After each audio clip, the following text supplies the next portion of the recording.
like it and share it.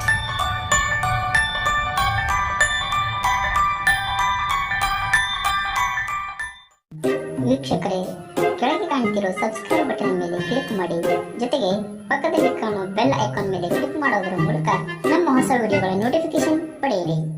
विराम का मतलब होता है रुकना या फिर ठहरना, जिसे इंग्लिश में स्टॉप कहा जाता है।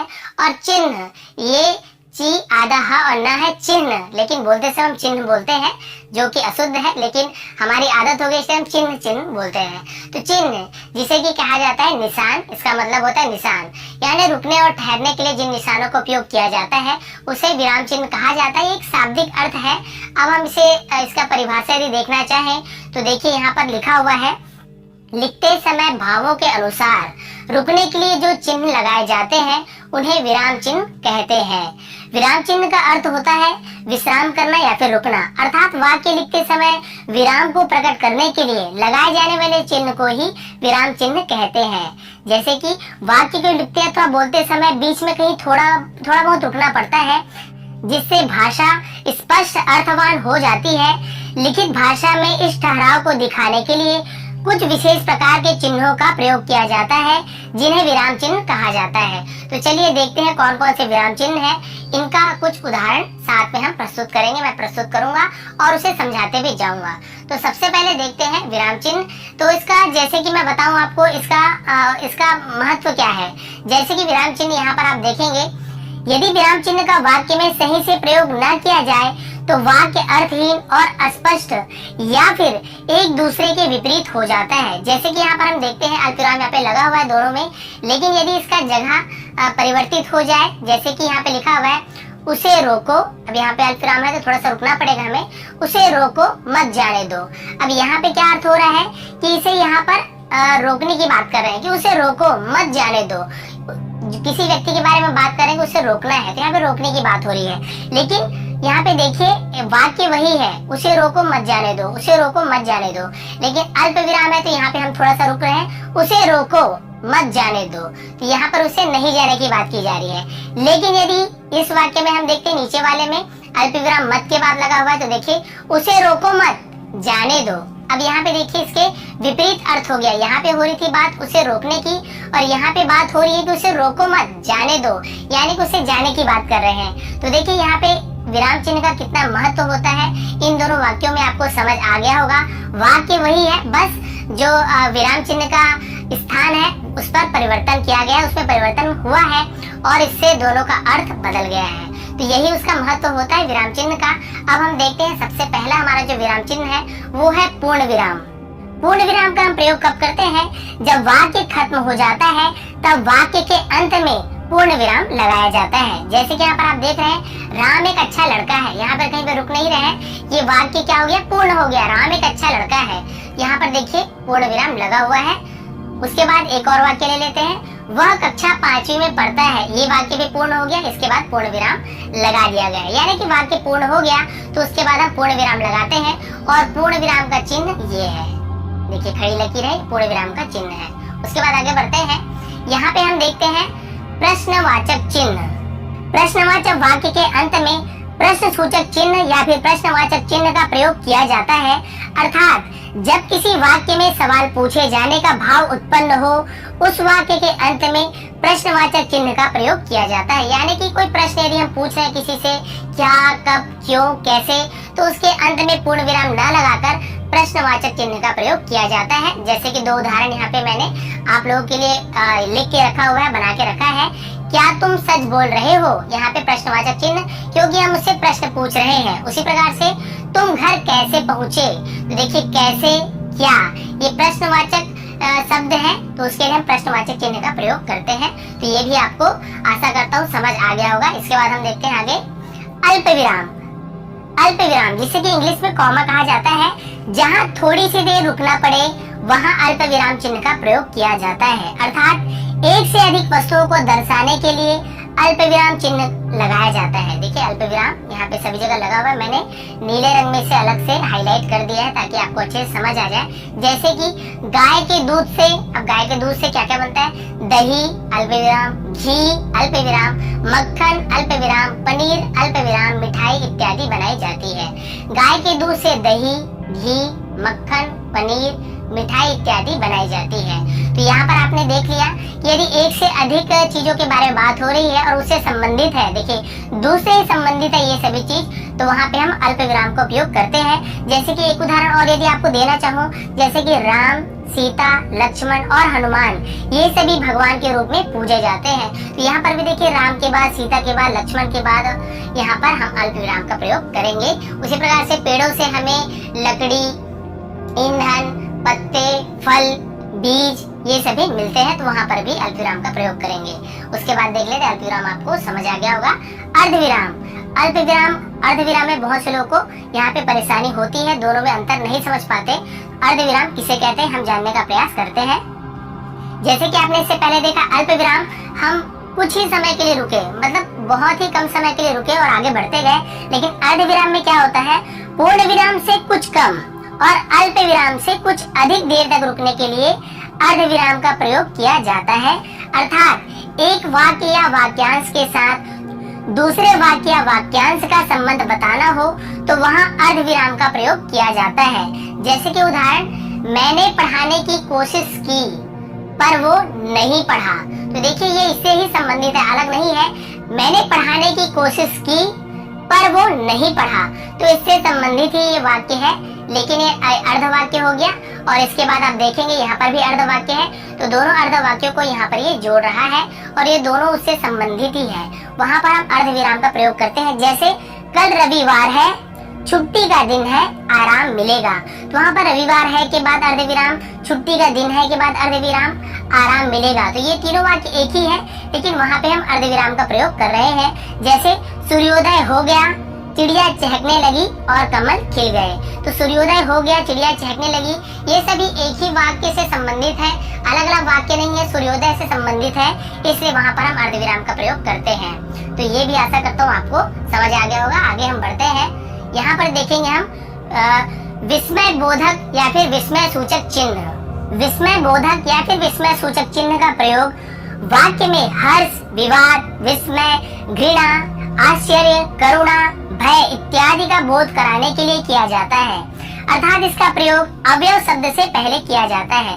जैसे कि हाय, अब मैं क्या करूं। तो यहाँ पे देखिए तो उसके मन में दुख है कि हाय अब मैं क्या करूं। तो देखिए यहाँ पे दुख है, तो भी यहाँ पे विस्मय बोधक चिन्ह का प्रयोग किया गया है। उसी प्रकार से वाह तुमने तो कमाल कर दिया, यहाँ पर हम किसी की प्रशंसा कर रहे हैं, वाह तुमने तो कमाल कर दिया। तो यदि प्रशंसा कर रहे हैं तो भी यहाँ पर आप देख सकते हैं विस्मय बोधक चिन्ह का प्रयोग किया गया है। इसी प्रकार से आह कितना सुहावना मौसम है, यानी वहाँ पे वो प्रसन्नता जाहिर कर रहे हैं, तो वो भी वहाँ पर इस चिन्ह का प्रयोग होगा।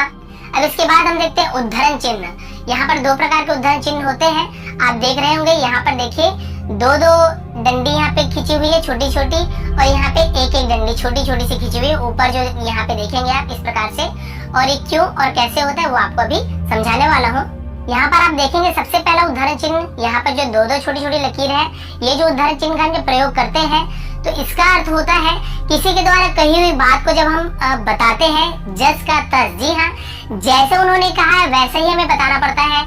यहाँ पे हम कुछ परिवर्तन अपने से नहीं कर सकते हैं, तो वहाँ पे हम उद्धरण चिन्ह का प्रयोग करते हैं। चाहे वो किसी का नारा हो किसी के द्वारा, किसी की चौपाई हो, दोहा हो, या किसी की लिखी गई कविता का कुछ उसका कुछ पंक्ति हो, उसकी कोई पंक्ति हो, तो वहाँ पर हम इसे बदलाव नहीं कर सकते हैं, तो वहाँ पर हम ये वाले उद्धरण चिन्ह का प्रयोग करते हैं। इसके अतिरिक्त यहाँ पर हम देखेंगे ये जो छोटी छोटी दो छोटी लकीर दिख रही है आपको, ये वाले उद्धरण चिन्ह का प्रयोग हम कब करते हैं, जब हम किसी चीज को हाईलाइट करते हैं। जी हाँ, उस पे हम विशेष प्रकाश डालते हैं। जैसे कि तुलसीदास कृत रामचरितमानस एक अनुपम कृति है, तो यहाँ पर हमने रामचरितमानस पर विशेष जोर दिया है, इसलिए यहाँ पर हमने उद्धरण चिन्ह का प्रयोग किया है। तो ये होता है दोनों उद्धरण चिन्ह का प्रयोग नियम।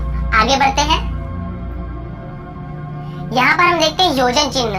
जो छोटी सी लकीर होती है, बड़ी लकीर वाली नहीं, छोटी लकीर वाली योजन चिन्ह का प्रयोग हम कब करते हैं, जब हमें दो शब्दों में परस्पर संबंध स्पष्ट करने के लिए हम इस योजन चिन्ह का प्रयोग करते हैं। ज्यादातर इसका प्रयोग हम द्वंद्व समास में करते हैं, जहाँ पर दोनों पद प्रधान होते हैं। जैसे कि माता पिता, दूध रोटी, यहाँ पे दोनों में हम संबंध स्थापित कर रहे हैं, मतलब दोनों में संबंध बताने का प्रयास कर रहे हैं, तो वहाँ पर हम योजन चिन्ह का प्रयोग करते हैं। जैसे माता पिता, दूध, रोटी, तो यहाँ पर दोनों में संबंध बता रहा है योजन चिन्ह। उसी प्रकार से यदि बार बार पुनरावृत्ति हो, जी हाँ, एक ही शब्द की पुनरावृत्ति बार बार किया जाए तो भी वहाँ पर योजन चिन्ह का प्रयोग किया जाता है। जैसे साथ साथ, रोज रोज, बहुत बहुत धन्यवाद, तो वहाँ पे बहुत बहुत, उसके बीच में भी योजन चिन्ह का प्रयोग किया जाएगा, क्योंकि बार बार वहाँ पे 2 बार उसकी पुनरावृत्ति हो रही है। बार बार देखिए, साथ साथ, रोज रोज, बहुत बहुत, तो इस प्रकार से योजन चिन्ह का प्रयोग वहाँ पर किया जाता है जब हमें संबंध बता रहा हूँ दोनों के बीच में, और यदि पुनरावृत्ति हो तब। आगे बढ़ते हैं अगले विराम चिन्ह की ओर। यहाँ पर देखते हैं हम निर्देशक चिन्ह।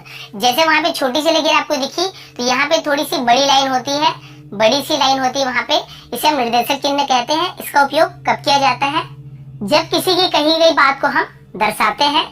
किसी ने कुछ कहा तो क्या कहा, उसके पहले हम निर्देशक चिन्ह का प्रयोग करते हैं। इसके अलावा निर्देशक चिन्ह का प्रयोग विषय, विवाद संबंधी प्रत्येक शीर्षक के आगे, उदाहरण के पश्चात, कथोपकथन के नाम के आगे किया जाता है। देखिए, जैसे कि उदाहरण देखिए, प्रधानाध्यापक ने कहा कल विद्यालय में अवकाश है। तो किसने कहा? प्रधानाध्यापक ने कहा, तो उसके बाद निर्देशक चिन्ह का प्रयोग हमने किया। उसके बाद देखेंगे आप, जैसे तुम मुझे खून दो, मैं तुम्हें आजादी दूंगा। तो यहाँ पर आप देखेंगे निर्देशक चिन्ह का प्रयोग किया गया है। सुभाष चंद्र बोस, ये बात किसने कही थी? सुभाष चंद्र बोस ने नारा दिया था, तो उनके पहले हमने निर्देशक चिन्ह का प्रयोग किया है। तो देखिए, 2 उदाहरण आपके सामने हैं, तो आशा करता हूँ आपको ये भी समझ आ गया होगा। अगला विराम चिन्ह है कोष्ठक चिन्ह। यहाँ पे देखिए 1, 2, 3 प्रकार के कोष्ठक आपको दिख रहे होंगे। सभी का अलग अलग प्रयोग है, क्या है, कैसे, इसके लिए विस्तार से मुझे वीडियो बनाना पड़ेगा, क्योंकि इसमें बहुत ज्यादा समय लग जाएगा। लेकिन मैं आपको यहाँ पे संक्षिप्त में बताने का प्रयास करता हूँ कि वाक्य के बीच में आए शब्दों अथवा पदों का अर्थ स्पष्ट करने के लिए कोष्ठक का प्रयोग किया जाता है। अर्थात कोष्ठक चिन्ह का प्रयोग अर्थ को और अधिक स्पष्ट बनाने के लिए किया जाता है। शब्द अथवा वाक्यांश को कोष्ठक के अंदर लिखकर किया जाता है। यदि आप उसे शब्द को स्पष्ट तरीके से और भी अच्छे से समझाने का प्रयास करते हैं तो आप उसे कोष्ठक में लिख दीजिए। जैसे यहाँ पर कुछ उदाहरण, आपकी सामर्थ्य शक्ति को मैं जानता हूँ। तो यहाँ पर देखिए, आपकी सामर्थ्य को मैं जानता हूँ, लेकिन सामर्थ्य क्या होता है, इसके लिए आपने कोष्ठक में शक्ति लिखा हुआ है। मतलब इसे आपने और अच्छे से स्पष्ट किया है कि सामर्थ्य का मतलब शक्ति भी होता है। तो यहाँ पर देखिए, कोष्ठक के अंदर उसे हमने लिखा है। उसी प्रकार मेघनाद, कुछ आगे बढ़कर, लक्ष्मण यदि सामर्थ्य है तो सामने आओ। तो यहाँ पर आप कुछ आगे बढ़कर को वहाँ पे नहीं पढ़ते हैं, आप पढ़ते हैं मेघनाद, लक्ष्मण यदि सामर्थ्य है तो सामने आओ। तो यहाँ पर देखिए, मेघनाद ने लक्ष्मण से कहा यदि सामर्थ्य है तो सामने आओ, लेकिन यहाँ पे बता रहे हैं कि कुछ आगे बढ़कर। तो जब मेघनाद ये डायलॉग बोलेगा, मतलब जब संवाद बोलेगा, यदि कुछ नाटक कर रहे हैं तो वो बोलते समय कुछ आगे बढ़ेगा। तो उसे समझाने के लिए यहाँ पर कोष्ठक में लिखा गया है कि आपको ये बोलना नहीं है, लेकिन ये चीज आपको करना है। मेघनाद क्या करेगा? कुछ आगे बढ़ेगा, उसके बाद कहेगा लक्ष्मण यदि सामर्थ्य है तो सामने आओ। तो इसे क्लियर करने के लिए और भी अच्छे से समझाने के लिए कोष्ठक का उपयोग किया जाता है। आगे बढ़ते हैं विराम चिन्ह, यहाँ पर लाघव चिन्ह की ओर। तो लाघव चिन्ह, यहाँ पर आप देखेंगे लाघव चिन्ह का प्रयोग कब किया जाता है?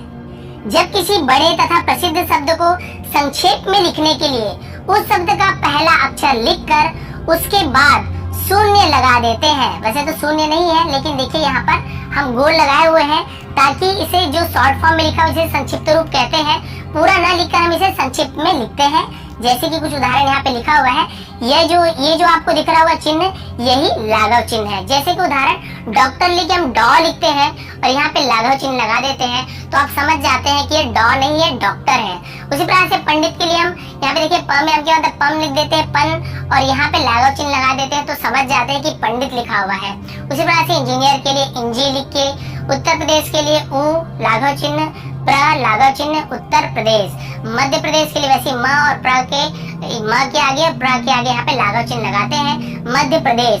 तो किसी भी वाक्य को संक्षिप्त करने के लिए हम उसके बाद लाघव चिन्ह का प्रयोग करते हैं। तो ये लाघव चिन्ह का नियम था। आगे बढ़ते हैं हम विवरण चिन्ह। विवरण चिन्ह आपने देखा होगा, इसका प्रयोग कब करते हैं? जब वाक्यांश के विषयों में कुछ सूचक निर्देश आदि देने के लिए किया जाता है। यदि आपको वाक्यांश है, इसके बाद आपको कुछ यहाँ पे सूचना देनी है कि इसके ये फायदे हैं, ऐसे हैं, निम्नलिखित फायदे हैं, इसके ये भेद होते हैं, तो वहां पर आप विवरण चिन्ह का प्रयोग करते हैं। उसके बाद आप उसके फायदे यहाँ पे क्रम से गिनाएंगे, उसके भेद के बारे में बताएंगे। तो उससे पहले आप विवरण चिन्ह का प्रयोग करते हैं। जैसे यहाँ पे आप देख रहे हैं आम के निम्न फायदे हैं, उसके बाद आप क्या करेंगे, नीचे उसके फायदे आप लिखते जाएंगे। उसी प्रकार से संज्ञा के 3 मुख्य भेद होते हैं। अब यहाँ पर विवरण चिन्ह का प्रयोग करेंगे, उसके बाद आप उसके तीनों जो मुख्य भेद होते हैं उसके बारे में लिखेंगे। वचन के 2 भेद हैं, उसके बाद आप 2 भेद के बारे में बताएंगे। तो आप समझिए विशेष तौर पर विवरण चिन्ह का प्रयोग किया जाता है कि जब कुछ सूचक निर्देश यदि हम बताने हो तो उसके लिए हम यहाँ पर विवरण चिन्ह का प्रयोग किया जाता है। आगे बढ़ते हम उपविराम चिन्ह, यहाँ पे 2 बिंदु लगाते हैं। इसका प्रयोग क्यों किया जाता है? उपविराम चिन्ह का प्रयोग हम तब करते हैं जब किसी शब्द को अलग दर्शाया जाता है तो वहां पर हम उपविराम चिन्ह का प्रयोग करते हैं। जैसे कि जहां पर किसी वस्तु या विषय के बारे में बताया जाए वहां पर उपविराम का प्रयोग किया जाता है। जैसे यहाँ कुछ उदाहरण है, कृष्ण के अनेक नाम, तो कृष्ण के अनेक नाम, तो यहाँ पर मोहन, श्याम, मुरली, कान्हा। तो देखिए उसके नाम के बारे में और भी हमने बताया है, केवल कृष्ण ही नहीं और भी उदाहरण प्रस्तुत किए हैं। तो वहाँ पे हमने उपविराम चिन्ह का प्रयोग किया है। और उसी प्रकार से ऐसे हमने कहा उदाहरण, राम खाना खाता है, तो यहाँ पर देखिए उदाहरण लिखने के बाद हमने यहाँ पे उपविराम चिन्ह का प्रयोग किया है। तो हमने जब उदाहरण दिया तो वहां पर भी हम उपविराम चिन्ह का प्रयोग करते हैं और उसके बाद आप उदाहरण दे सकते हैं। इसी प्रकार से विज्ञान, वरदान या अभिशाप, तो विज्ञान, तो इसके बारे में हम कुछ स्लोगन यहाँ पे लिख रहे हैं तो उसके पहले भी हम यहाँ पर उपविराम चिन्ह का प्रयोग करते हैं। और आज का हमारा अंतिम विराम चिन्ह है हंस पद या त्रुटि पूरक चिन्ह, जिसे हम काकपद भी कहते हैं। इस प्रकार का चिन्ह रहता है उसका। इसका प्रयोग हम कब करते हैं? जब हम कुछ वाक्य लिखते हैं और वहाँ पे हमसे कुछ त्रुटि हो जाती है लेकिन वहाँ पे जगह नहीं रहता, तो उसे सुधारने के लिए हम क्या करते हैं, उनके बीच में जहाँ दो जो शब्द लिखे हुए हैं उसके बीच में हम काकपद लगाते हैं, हंस पद लगाते हैं और इसके ऊपर में यहाँ पर उसे जो छूटा हुआ शब्द है उसे लिखकर हम उस वाक्य को पूर्ण करते हैं। जैसे राम, फिर हम भूल गए और जाएगा, यहाँ पे गलती से मैंने जाएगा लिख दिया, यहाँ पे जाएगा होगा। अब कहाँ जाएगा? यदि हम घर जाएगा लिख रहे हैं लेकिन हम यहाँ पे भूल गए हैं तो इस प्रकार का काकपद देंगे और ऊपर यहाँ पे घर लिख देंगे, तो राम घर जाएगा। तो ये फिर जो आपका वाक्य है वो पूर्ण हो जाएगा। उसी प्रकार से श्याम में रहते थे, अब यहाँ पर देखिए कहाँ रहते थे, तो यहाँ पे नहीं पता है, तो जैसे घर लिखा हुआ है तो श्याम घर में रहते थे या श्याम रायपुर में रहते थे। तो जो भी आपको यहाँ पे लिखना हो, जो आप चाहते हैं, तो वहां पर आप क्या करेंगे, हंस पद या काकपद लगा के यहाँ पे ऊपर लिख सकते हैं। उसी प्रकार से राम बहुत लड़का है, ऊपर हमने काकपद लगाया और ऊपर लिख देंगे अच्छा लड़का है या बुरा लड़का है, तो राम बहुत अच्छा लड़का है। मैंने तुमसे वो बात, फिर यहाँ पर काकपद लगाएंगे और यहाँ पर कही थी, मैंने तुमसे वो बात कही थी या फिर नहीं कही थी। तो जो भी आप बोलना चाहते हैं तो यहाँ पर काकपद लगा के आप उस बात को यहाँ पर उस शब्द को लिख लेंगे और वाक्य को पूर्ण करेंगे। Thank you.